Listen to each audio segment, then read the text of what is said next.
Chapter 16. Darkness fell fast once the sun set. Noah was glad they'd made it back to the truck beforehand. He enjoyed the afternoon with Steph and wasn't looking forward to it ending. "I don't work tomorrow, want to do something? I know a few more places I could show you, or we could find something to do on the water." "I really wish I could." He glanced over at her and only caught a glimpse of her face in the glow of the dash lights. "I have to leave in the morning." "Oh." The tone of Steph's voice said she was disappointed. "I should have said something sooner." "No, I knew it had to happen. I just didn't realize it would be so soon." He reached over and covered his hand with hers and squeezed. "You can always call or text me. And I'd love to see you when you get back to town." He really wanted more than to just see her. He wanted more than friendship, but he would take what he could get. "I can." She sighed. "You can be sure of seeing me once I get back. I just don't know when that will be yet. I was going to stay up here as long as I could to stay away from Eric, but since he's here now, there's not much point. Still, my parents could use my help." He pulled his truck into her parents' driveway and killed the engine. "I wish I didn't have to go, but I've got to go back to work, and I don't know anyone who can cover, even for a day or two." "No, I get it." She lifted the seat that had been folded down between them to make an armrest, unbuckled her seatbelt, and slid closer. "Why don't you come in and say hi before you leave? I bet Mom has some cake." "I don't know." He kind of wanted to go in and spend more time with Steph, but he knew he was only dragging out their last moments together before he had to leave. "Either way," her voice had grown soft. "There's something I need to do before you go." "What?" Noah turned and looked down at her, not sure what he expected. It certainly wasn't what happened next. Steph stretched up and brushed her lips against his. She was hesitant at first, but after the first contact, she became bolder, dropping one hand to Noah's thigh as she pushed herself close. He brought one hand around to rest on her waist as he parted his lips and returned her kiss. He tried to keep from pouring all the pent-up desire he felt for her into that first kiss, but it was difficult. After a moment, she pulled away and looked down at her lap for a moment, before looking back up at him with a shy smile. "Guess I wasn't the only one who wanted to do that." "Not at all, but I didn't want to push you." "It's not pushing if I start it." "Exactly." Steph closed the distance between them again, and gave him one more kiss before sliding across the seat and opening the passenger door. "I hate saying goodbye. Tonight, even more than usual, so I won't drag it out. Drive safe and let me know when you get home. I'll let you know when I make it back." She shot him a smile that made him want to follow her inside, then grabbed her backpack, slid out, closed the door, and headed for the door. She stopped before opening it and turned back to wave, then disappeared inside. Noah sat in the driveway a minute. God, he wanted to follow her inside, but he still had to pack. He wanted to get an early start so he could try to nap before work the next night. Reluctant to go, he started his truck and left. "Why you look so down?"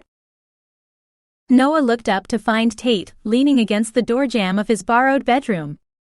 "I've got to head home in the morning. I've got a shift tomorrow night." What happened to the guy they first had to pry away from work? Tate pushed away from the wall and moved closer to where Noah had his bag on the bed, and was busy stuffing his things inside. "I met someone, and I don't like leaving her." "It's that girl from the parking lot the other day, isn't it?" Tate shook his head. "I knew it was more than the terrified look." Noah shook his head. Sometimes Tate surprised him. In both good and bad ways. It had been the look on Steph's face that drew him to her that first day, but since then it had become much more. He didn't like leaving her here. especially after she'd kissed him tonight, and let him know he wasn't the only one interested in more than friendship. Still, he knew he couldn't expect her to go back to Tucson just because he had to go. He couldn't make her face the fear that had prompted her to flee. That was something she had to decide for herself. Much like making a move on him, which she didn't seem to have any trouble with at all. The memory of her gentle yet needy kiss made him smile a little, as he went to the nearby bathroom to make sure he had all his things. "What's with that smile?" Tate watched him with narrowed eyes when he returned to the bedroom. "You got some, didn't you?" Noah rolled his eyes. "No." "Geez, what is it with you and your mind going straight to the gutter?" "Well, isn't that the point of spending all this time with that chick? To get some? And that is why you never have a girlfriend for more than a few weeks." Noah shook his head and kept packing. "I like being a carefree bachelor." "That's fine if it's what you want. Not all of us are looking for the next piece of ass, even when we're with someone. Looking hurts no one." Noah knew there was no getting Tate to see why not all guys were hound dogs like he was. Noah had been once upon a time, but eventually he'd gotten tired of the revolving door. He wanted someone he could sit in silence with, and not feel like he needed to entertain them. Someone who was happy to sit side by side in a boat and fish in silence for hours. Someone like Steph. He finished packing, zipped his bag, and set it beside the bedroom door. "Dude, want a drink? Kick back and spend your last night at the lake enjoying the night?" Tate said. "Why not?" Noah followed his friend out of the bedroom, helped himself to a beer out of the fridge, then made his way out back where Tate had gone. They sat on the small porch and watched the stars reflect on the water. He'd almost finished his beer when his phone chirped an incoming text message. He pulled it out, and was unsurprised to find the message was from Steph. It seemed to have become her habit to text him at night, but he hadn't realized it was that late. A glance at the corner of the screen told him it was almost midnight. "Steph, I miss you already." That she missed him made Noah smile as he typed his reply. "Noah, I'm not even gone yet." "Noah, I'm still less than 10 minutes away." "Steph, but it feels like you're miles away." "Steph, I guess it's because I know you're going." "Noah, I wish I could stay but I have work." "Noah, but just think." "Noah, when you go back I'll be even closer than I am now." "Steph, that's what I keep telling myself." "Steph, I'm not sure it's helping." "Noah, what are you going to do tomorrow?" Noah thought distracting her might help get her mind off the fact that he was leaving. "Who are you texting this late?" "Steph." Tate rolled his eyes. "You haven't even been apart for more than a few hours. You're whipped." "I didn't start it." "Don't you have to be getting some to be whipped?" "That doesn't apply." "Dude. That only makes it worse."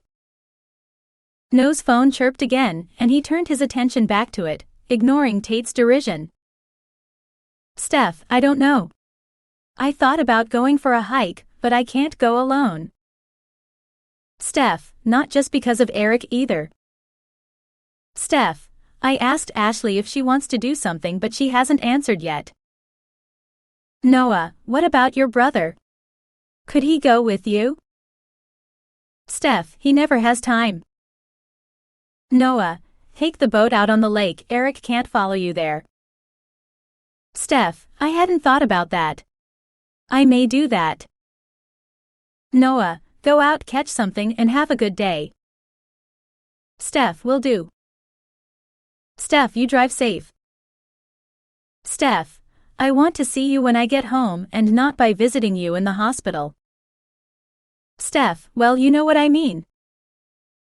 "Noah, I will, but you be careful too. Don't give that asshole an opportunity if you don't have to." "Steph, I will." Noah waited a few minutes to see if she was going to respond again, but that was all. He assumed she must have fallen asleep. He took the last sip from his bottle and turned to contemplate the stars for a few minutes. A cold breeze drifted off the water, sending a shiver through him. Well, I'm going to call it a night. He stood, taking his empty bottle with him. Already? Tate sounded disappointed. Yeah, I need to take off first thing. I need to get a little sleep. All right. If you say so. I'm sure I'll see you once I get back to town. When are you coming back? A few more days. I don't mind taking time off like you do. Noah just shook his head. He enjoyed his job.